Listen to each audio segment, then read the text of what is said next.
Hello students, कैसे हैं आप लोग। आप लोगों से मैंने पहले भी बोला है, अब भी रिक्वेस्ट कर रहा हूं, बोल रहा हूं, प्लीज प्लीज प्लीज हमारे चैनल को सब्सक्राइब करिए ताकि आप तक सारे वीडियोस अच्छे से पहुंच सके। मैं लेक्चर के स्टार्टिंग में ही आपसे बोल रहा हूं, तो आप स्टार्टिंग में ही सब्सक्रिप्शन बटन दबाएं और लाइक करें। शेयर कर सकते हैं तो करें, अपने दोस्तों को शेयर करें ताकि वो भी लेक्चर्स का, वीडियोस का फायदा उठा सके। सो क्रैश कोर्स की सीक्वेंस में मैं आज आपको बताने वाला हूं इक्विलिब्रियम टॉपिक में, इक्विलिब्रियम चैप्टर में concepts of acid, base and salt. इसके बाद होगा बेटा कॉन्सेप्ट ऑफ वाटर। तो concept of acid, base and salt में सबसे पहले मैं आपको बताऊं एसिड्स के बारे में कि एसिड है क्या चीज और बेस क्या चीज है। तो एसिड क्या चीज है पहले आप ये देखो, एसिड क्या चीज है, एसिड का फॉर्मेशन कैसे होता है, एसिड बनता कैसे है। मैं पहले भी आपको बता चुका हूं कि एसिड का फॉर्मेशन कैसे होता है। एसिड को हम बनाते हैं बच्चे नॉन मेटल से, कि अगर नॉन मेटल को हम ऑक्सीजन के साथ ट्रीट करें तो ये बना लेता है non metallic oxide. NM oxide लिख रहा हूं मैं इसके लिए, नॉन मेटेलिक ऑक्साइड के लिए। और नॉन मेटेलिक ऑक्साइड को फिर से हम वाटर के साथ ट्रीट कर लें तो बन जाता है एसिड, बन जाता है एसिड। मतलब एग्जांपल आप कंसीडर कर सकते हो, जैसे मैं ले लेता हूं सल्फर, सल्फर को ऑक्सीजन के साथ ट्रीट करूं तो सल्फर डाइऑक्साइड बना, और सल्फर डाइऑक्साइड को वाटर के साथ ट्रीट करूं तो ये बना देता है H2SO3। Mind my language. बच्चे कंफ्यूज होते हैं कि H2SO4 बनेगा, गलत, यहां बनेगा H2SO3। मैंने आपको रिएक्शन ट्रिक, जो एस ब्लॉक पी ब्लॉक का रिएक्शन ट्रिक है, वहां बताया है कि यहां पे सल्फर का ऑक्सीडेशन स्टेट है बेटा +4, तो जो एसिड बनेगा उसका भी ऑक्सीडेशन स्टेट +4 होना चाहिए, इसलिए ये H2SO3 बनेगा। H2SO4 में सल्फर का ऑक्सीडेशन स्टेट +6 हो जाता है, इसलिए H2SO3 बनेगा, सल्फ्यूरस एसिड बनेगा। ये एसिड बना, एसिड का फॉर्मेशन मेथड है। एसिड के बाद बात करते हैं बेस की, कि बेस कैसे बनता है। तो बेस बनता है बेटा मेटल से, कि अगर मैं मेटल को ऑक्सीजन के साथ ट्रीट करूं तो बन जाएगा मेटेलिक ऑक्साइड, बन जाएगा मेटेलिक ऑक्साइड। और मेटेलिक ऑक्साइड को एम ऑक्साइड में लिख रहा हूं मेटेलिक ऑक्साइड के लिए, मेटेलिक ऑक्साइड को वाटर के साथ ट्रीट कर ले तो बन जाएगा बेस। एग्जाम्पल में बता रहा हूं, जैसे एग्जांपल में मैं सोडियम ले लूं, सोडियम को ऑक्सीजन के साथ ट्रीट कर लूं, बना लेगा sodium oxide, that is Na2। और सोडियम ऑक्साइड को अगर हम पानी के साथ ट्रीट कर लें तो बना लेगा बच्चे बेस, दैट इज NaOH। मैं यहां बैलेंस नहीं कर रहा, बैलेंस काफी इजी है, वो इजी है, आराम से आप कर सकते हैं। तो ये एसिड और बेस का फॉर्मेशन मेथड मैंने बताया एसिड और बेस के लिए, कि एसिड और बेस बनता कैसे। इसके बाद बारी आती है सॉल्ट की। तो आपको पता है कि it is formed by neutralisation process. Neutralisation process क्या है बच्चा, एसिड को बेस से मिलाएंगे, सॉल्ट एंड वाटर बनेगा। तो सॉल्ट की फॉर्मेशन हमेशा जो होती है वो होती है एसिड और बेस के कॉम्बिनेशन से, कि एसिड को मैं बेस से मिलाऊंगा तो बनेगा salt and water, salt and water. तो यहां से फॉर्मेशन हो गया सॉल्ट का। मतलब सॉल्ट में कुछ पार्ट मेटेलिक पार्ट होंगे, मेटेलिक पार्ट होंगे बेस के, और नॉन मेटेलिक पार्ट होंगे एसिड के, और मेटल नॉन मेटल मिलकर क्या बना लेता है, सॉल्ट बना लेता है। तो ये तो बेसिक कंटेंट है कि कहां से ये बना, कैसे बना, इस पे ज्यादा फोकस नहीं होना है। हालांकि इस पे रिएक्शंस आपके कुछ क्लियर हो जाते हैं, कि जैसे एसिड है, एसिड बना है नॉन मेटल से या नॉन मेटेलिक ऑक्साइड से, तो मैं बोल सकता हूं कि acids have non metallic behaviour. तो कभी भी कोई एसिड नॉन मेटल से रिएक्ट नहीं करेगा या नॉन मेटेलिक ऑक्साइड से रिएक्ट नहीं करेगा। तो ये एक कॉन्सेप्ट मिल जाता है हमें। हालांकि बेस के साथ वो ऐसा नहीं है, क्योंकि बेस बना है मेटल से, मेटेलिक ऑक्साइड से, तो होना क्या चाहिए, होना तो कायदे से ये चाहिए कि बेस को भी मेटल या मेटेलिक ऑक्साइड से रिएक्ट नहीं करना चाहिए, because bases have metallic behaviour, but basis react with metal. ये कहां से मैं कॉन्सेप्ट ले रहा हूं आप समझो भाई। मेटल की एक रिएक्टिविटी सीक्वेंस है। आपको पता है कि जो हायर रिएक्टिव मेटल है वो लोअर रिएक्टिव मेटल को रिप्लेस कर देगा। तो उस केस में अगर हम मेटेलिक ऑक्साइड या मेटल को बेस से रिएक्ट करें तो रिएक्ट होता है वो जिंकेट। जैसे सोडियम हाइड्रोक्साइड को जिंक से रिएक्ट करूं तो सोडियम जिंकेट बनता है, एल्यूमिनियम से रिएक्ट करूं सोडियम हाइड्रोक्साइड को तो सोडियम एल्यूमिनेट बनता है। कुछ इस तरीके से कंपाउंड बनते हैं। मतलब bases have metallic behaviour, acids have non metallic behaviour. ये बात लेके आपको चलने है, ये बात समझना है। अब बारी आती है बच्चे concepts of acid and base की, concepts of acids and base की। तो एसिड और बेस का कॉन्सेप्ट तीन अलग अलग साइंटिस्ट ने अलग अलग तरीके से दिया था। वो तीनों कॉन्सेप्ट मैं बता रहा हूं। पहला कॉन्सेप्ट है हमारा अरेनियस कॉन्सेप्ट, पढ़ चुके हैं आप लोग, बहुत अच्छे से पढ़ चुके हैं आप लोग। पहला कॉन्सेप्ट है अरेनियस कॉन्सेप्ट। दूसरा कॉन्सेप्ट है हमारा Bronsted-lorry concept. Second concept is Bronsted-Lowry concept. Bronsted-Lowry concept. And third concept is Lewis concept. Third concept is Lewis concept. तो ये हमें अरेनियस कॉन्सेप्ट, ब्रोस्टेड-लॉरी कॉन्सेप्ट और लिविस कॉन्सेप्ट, इन तीनों कॉन्सेप्ट्स को देखना है कि अरेनियस कॉन्सेप्ट के अकॉर्डिंग एसिड कौन और बेस कौन. मैं एसिड के लिए ए लिख रहा हूं, बेस के लिए बी लिख रहा हूं. तो अरेनियस कॉन्सेप्ट के अकॉर्डिंग एसिड वो होता है बच्चा जिसको अगर वाटर में डिसॉल्व करूं तो वो H पॉजिटिव लूज करे. तो H पॉजिटिव लूज करे वाटर में डिसॉल्व करने के बाद, तो उसको मैं बोलूंगा अरेनियस एसिड. तो अरेनियस के अकॉर्डिंग एसिड कौन? It is H positive रिलीजर in water. H positive रिलीजर in water. और अरेनियस के अकॉर्डिंग बेस कौन? बेस वो है जो OH नेगेटिव रिलीजर इन वाटर. जो OH नेगेटिव को रिलीज करे पानी में उसको मैं बोलूंगा बेस, और जो H पॉजिटिव रिलीज करे पानी में उसको मैं बोलूंगा एसिड. ये तो बात हो गई अरेनियस की. अरेनियस के बाद कॉन्सेप्ट मुझे लेना है ब्रोस्टेड-लॉरी का. ब्रोस्टेड-लॉरी कॉन्सेप्ट के लिए एसिड और बेस क्या होता है इसको समझिए. ब्रोस्टेड-लॉरी कॉन्सेप्ट कंप्लीट बच्चे प्रोटोनिक कॉन्सेप्ट है, ध्यान रखेंगे. Bronsted-lorry concept is protonic concept. Lewis concept is electronic concept. Lewis concept electronic concept होता है.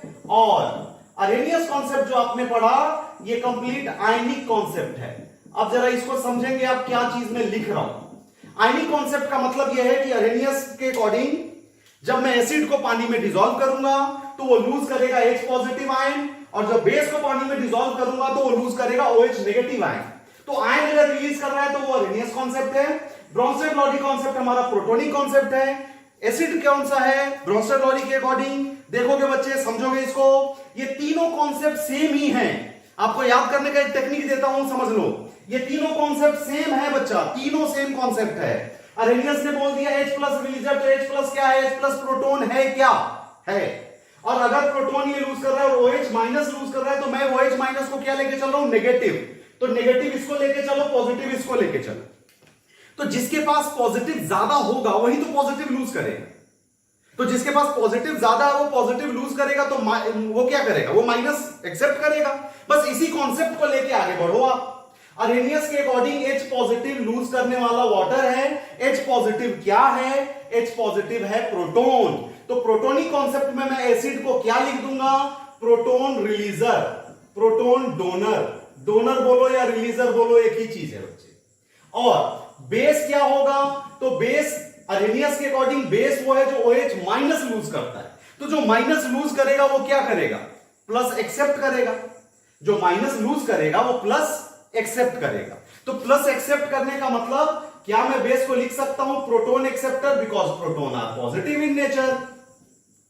तो बेस हो गया प्रोटोन एक्सेप्टर. ये सारे कॉन्सेप्ट सिमिलर चल रहे हैं, सिमिलर कॉन्सेप्ट है बच्चा लोग, बस ध्यान रखेंगे. अब लिविस के अकॉर्डिंग देखना है कि एसिड कौन और बेस कौन. तो लिविस के अकॉर्डिंग एसिड कौन है, बेस कौन है, इसके बारे में जानते हैं. तो लिविस के अकॉर्डिंग एसिड कौन और बेस कौन, अब इसके बारे में जानते हैं.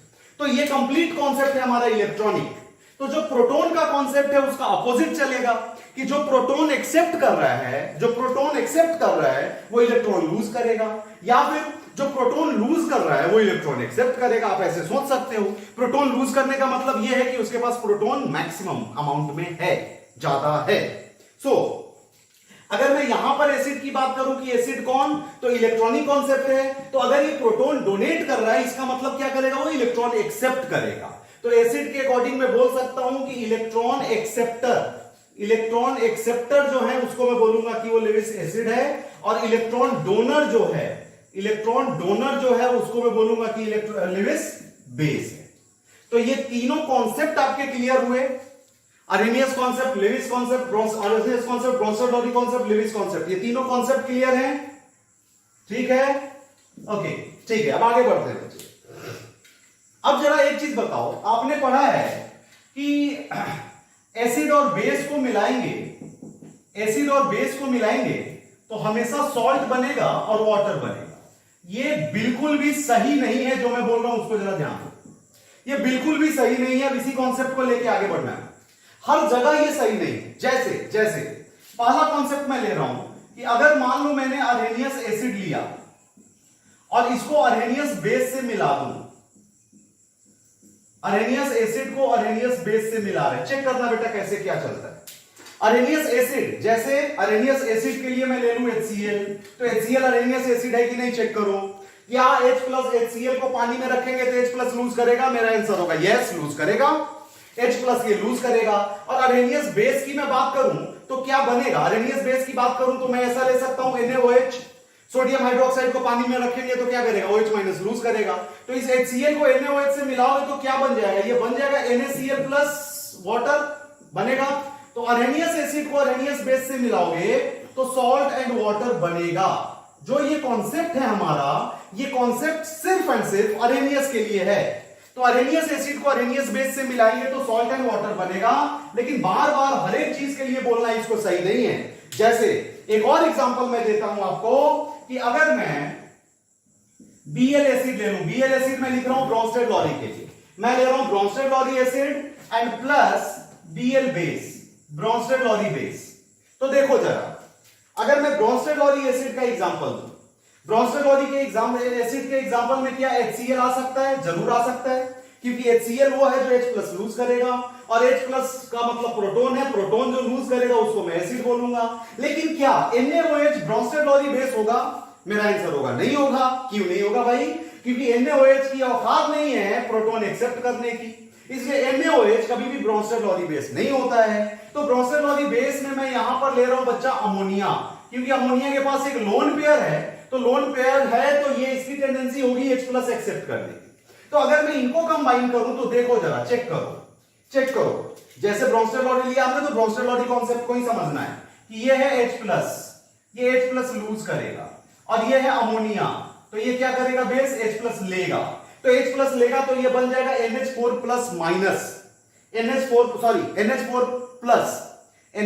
प्लस, ये बनेगा अमोनियम आयन, और यहां से है Cl माइनस, मिला के बना देगा NH4Cl, अमोनियम क्लोराइड। और ammonium chloride is a salt, ammonium chloride is a salt, मतलब ब्रोंस्टेड लॉरी एसिड को ब्रोंस्टेड लॉरी बेस से मिलाया तो सिर्फ एंड सिर्फ क्या बना मेरे पास? सॉल्ट, यहां कोई वाटर नहीं बना। तो ये कहना बिल्कुल गलत है कि कोई भी एसिड और बेस को मिलाऊं तो सॉल्ट एंड वाटर बनेगा। वो कॉन्सेप्ट सिर्फ एंड सिर्फ किसके लिए बच्चे? वो कॉन्सेप्ट सिर्फ एंड सिर्फ अरेनियस एसिड और अरेनियस बेस के लिए। अब थर्ड कॉन्सेप्ट जरा मैं ले लूं एक बार और। थर्ड कॉन्सेप्ट है हमारा लिविस कॉन्सेप्ट। तो अगर मैं लिविस एसिड लूं और लिविस बेस से इसको मिलाऊं, लिविस एसिड को लिविस बेस से मिलाऊं, तो बच्चे लिविस एसिड, देखो लिविस का कॉन्सेप्ट वैसा कॉन्सेप्ट है जो काफी इंपॉर्टेंस रखता है आपके इनऑर्गेनिक पार्ट में। यहां से क्वेश्चन बहुत सारे बनते हैं लिविस एसिड और लिविस बेस के कॉन्सेप्ट पे। अब उस कॉन्सेप्ट को समझिए आप कि लिविस एसिड कौन सा, लिविस बेस कौन सा। तो लिविस एसिड वो है जो इलेक्ट्रॉन एक्सेप्ट करे। तो क्या, देखो सुनो, जैसे अरेनियस और ब्रोंस्टेड लॉरी ने कुल मिला के सारे एसिड बेस का कॉन्सेप्ट दे दिया, तो जब लिविस की बारी आई तो इन्होंने सोचा कि अरे यार जितने भी एसिड बेस के कॉन्सेप्ट है वो तो अरेनियस और ब्रोंस्टेड लॉरी ने मिलकर दे दिए। तो जितने भी फेमस एसिड बेस का कॉन्सेप्ट है वो आप अरेनियस से और ब्रोंस्टेड लॉरी से कैलकुलेट कर लोगे, लेकिन जितनी भी अनफेमस चीजें हैं जिसके बारे में आपसे पूछा जाता है वो उसका कॉन्सेप्ट निकालने के लिए आपको लिविस कॉन्सेप्ट को लेना पड़ेगा। तो लिविस कॉन्सेप्ट वैसा कॉन्सेप्ट है एसिड और बेस का जिसमें सारे के सारे एक्सेप्शनल चीजें आ जाती हैं, जिसको देखने के बाद पता नहीं चलता, आपके दिमाग में नहीं चलता कि एसिड है कि बेस है। जैसे HCl में बोलूं तो आपके दिमाग में सीधे क्लिक करता है कि एसिड है, लेकिन अगर मैं बोलूं सोडियम प्लस Na प्लस, क्या आपके दिमाग में एसिड बेस क्लिक करेगा? बिल्कुल नहीं करेगा। आपके दिमाग में आएगा कि ये मेटल का आयन है। जबकि सोडियम प्लस की मैं बात करूं, देखना बच्चे समझना इसको, जबकि सोडियम प्लस की मैं बात करूं तो अकॉर्डिंग टू लिविस कॉन्सेप्ट ये लिविस एसिड है। क्यों है एसिड? लिविस कॉन्सेप्ट के अकॉर्डिंग लिविस एसिड क्यों है ये? क्योंकि ये इलेक्ट्रॉन एक्सेप्टर है। इसकी कैलकुलेशन, इसकी कंडीशन होगी इलेक्ट्रॉन एक्सेप्ट करने की, क्योंकि ये पॉजिटिव चार्ज है। उसी के अकॉर्डिंग अगर मैं Cl माइनस ले लूं तो क्या मैं इसको लिविस बेस नहीं बोलूंगा, क्योंकि इसका कैरेक्टर होगा इलेक्ट्रॉन डोनेट करने का। अब Na प्लस Cl माइनस मिलेगा तो क्या बनेगा? NaCl बनेगा। NaCl क्या है? एक तरीके का सॉल्ट है। मतलब जितने पॉजिटिव चार्ज हैं आप उसको बोल सकते हो कि लिविस एसिड है, और जितने नेगेटिव चार्ज है आप उसको बोल सकते हो कि लिविस बेस है। अब इसका एक और कॉन्सेप्ट मैं लेता हूं। जैसे मान लो कि पोटेशियम पॉजिटिव ले लिया और इधर मैंने ले लिया FeCN6 4 नेगेटिव और ये 4K प्लस है। अब सोचो कि ये पॉजिटिव है तो इसका क्या कैरेक्टर होगा, क्या ये लिविस एसिड है, मेरा आंसर होगा है। मैं ये नेगेटिव है तो क्या मैं बोलूंगा कि ये लिविस बेस है, मेरा आंसर होगा है। जब इन दोनों को मैं कंबाइन करूंगा तो फॉर्मूला आ जाएगा, कंपाउंड बनेगा वो K4FeCN6 बनेगा, जो कि एक कोऑर्डिनेशन कंपाउंड है। कैसा कंपाउंड है, कोऑर्डिनेशन कंपाउंड। ये कोऑर्डिनेशन कंपाउंड बना, इसका मतलब है कि लिविस एसिड को लिविस बेस से मिलाएंगे तो सॉल्ट भी बनेगा, कोऑर्डिनेशन कंपाउंड भी बनेगा। इसलिए लिविस एसिड को लिविस बेस से मिलाते हैं तो इसको एक नया नाम देते हैं बेटा, और वो नया नाम है एडक्ट। एडक्ट नया नाम क्या देते हैं इसको, एडक्ट। तो लिविस एसिड को लिविस बेस से मिलाएंगे तो एडक्ट बनेगा, ब्रोंसिडोरी एसिड को ब्रोंसिडोरी बेस से मिलाएंगे तो सॉल्ट बनेगा, और अरेनियस एसिड अरेनियस बेस से मिलाएंगे तो सॉल्ट और वाटर दोनों बनेगा। तो ये कहना बिल्कुल गलत है कि सिर्फ एसिड और बेस को मिला दे तो सॉल्ट और वाटर बनेगा। भाई आप देख पा रहे हो कि क्या क्या चीजें बन रही है। तो लिविस एसिड लिविस बेस के अकॉर्डिंग NaCl सॉल्ट भी बन सकता है, कोऑर्डिनेशन कंपाउंड भी बन सकता है, इसलिए इसको एक नया नाम देते हैं एडक्ट। मैं वीडियो के आज लास्ट में भी बोल रहा हूं, मतलब इस पेज के लास्ट में बोल रहा हूं कि आप सब्सक्राइब करो, लाइक करो, दैट इज योर ड्यूटी। ये वीडियो पहुंचाना ये मेरी ड्यूटी है, और सब्सक्राइब और लाइक करना ये आपकी ड्यूटी है। चलो जल्दी कॉपी करो, अगले टॉपिक पे चलते हैं।